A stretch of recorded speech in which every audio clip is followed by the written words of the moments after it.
I'm welcoming you all once again to this channel.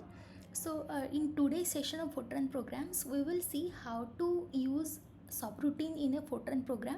So, here is a very simple code I am having where we will calculate the area of the rectangle. Like here we have taken the length, width and the area as variable. Those are in real type, and we have assigned the value of length and width as 3 and 5 respectively. And then here what we have written, like here is another statement which is written as call compute area, length, width and area. These are the variable of that calling function, and then we want to print our area. And here this contains the subroutine, that is compute area LWA, that is corresponding to length, width and area.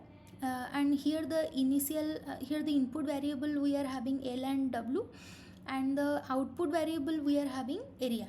And here is a formula L equal to L into W and end of the subroutine.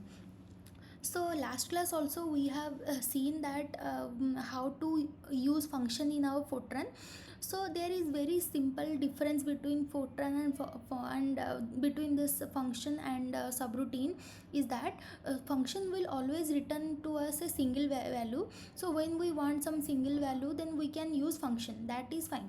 But when we want to change the variable, or we want to change it to something, then it's better to use subroutine instead of function. And they are almost similar but not exactly same. So here okay, here I can run this code and you can check that it is coming as area is equal to 15.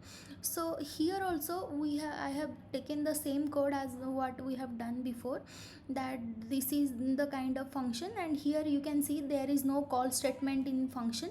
Here we are having one call statement which will call the subroutine.